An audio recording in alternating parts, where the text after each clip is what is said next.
Hi, in this video we are going to talk about sinusoids and how do we deal with circuits that are having sinusoid signals.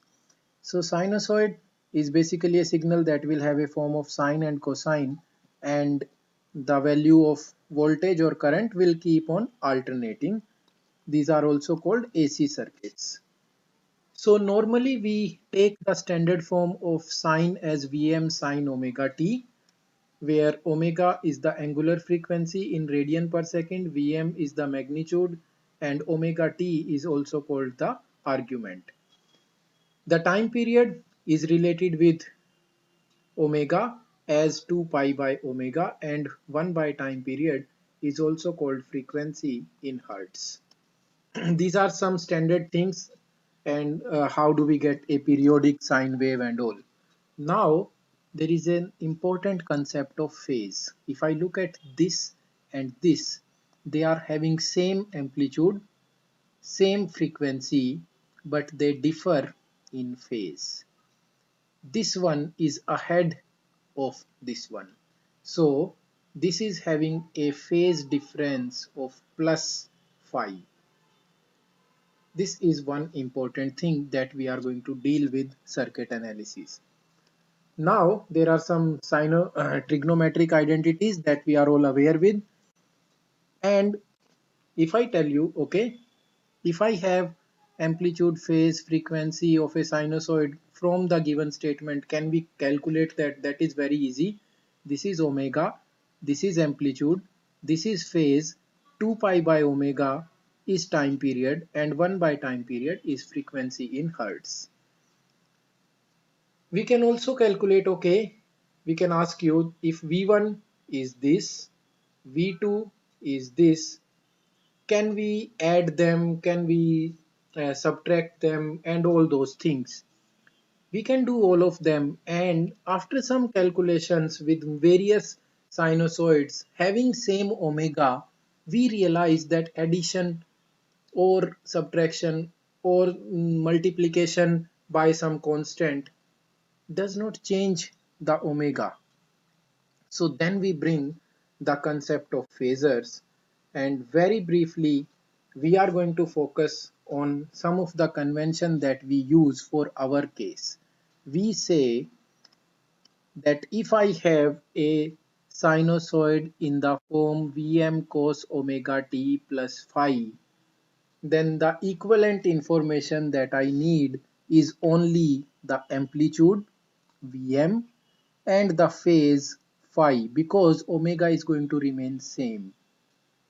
Remember, in some of the books Vm sine omega t plus phi will also be there as Vm angle phi. That is their way of assuming the phasors. That is also fine, because either you assume them with respect to sine or you assume them with respect to cos. You have to be consistent.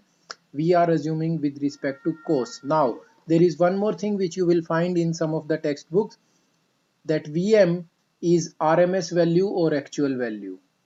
We are considering RMS value here by default. Otherwise, you have to add root 2. Okay, so simple things in our assumption. Vm is RMS and waveform is cosine function. So if I have a waveform which is Vm cos omega t, the respective phasor is Vm angle phi. If it is Vm sine omega t plus phi, then the phasor is Vm phi minus 90. We have to convert the sine into cos. That means this is equal to Vm cos omega t plus phi minus 90. That means the effective phase is phi minus 90. Using this concept, we can go ahead with the circuit analysis. So we just need to find, okay, how my different circuit elements are going to behave. A resistor, this is the voltage and current phasor relation. For an inductor, when I say V is equal to L di by dt and I assume my current is Im cos omega t plus phi, I differentiate di by dt, I get this. So this much is phasor I minus omega L. When we do that, and convert sine into cosine, it becomes plus omega L phi plus 90. Now cos phi plus 90, we write it as j phi plus e raised to power j 90. E raised to power j 90 can be written as j. This is basically j. Okay. So my relation of voltage and current, which we explained in detail, and in brief you remember that voltage phasor is j omega Li. Let me explain it again in a different way. Let me take this equation and I write it that this is omega L Im e raised to power j phi and e raised to power j 90. Okay, Im e raised to power j phi is phasor I. What is e raised to power j theta?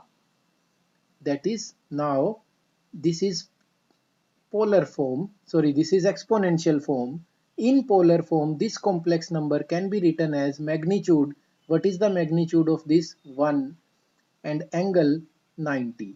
1 angle 90 is here. That is basically nothing but j, and that was the reason that we wrote it as j. So the total thing becomes omega L phasor I times j, or j omega L times phasor I. This is what is written here. Same for capacitor.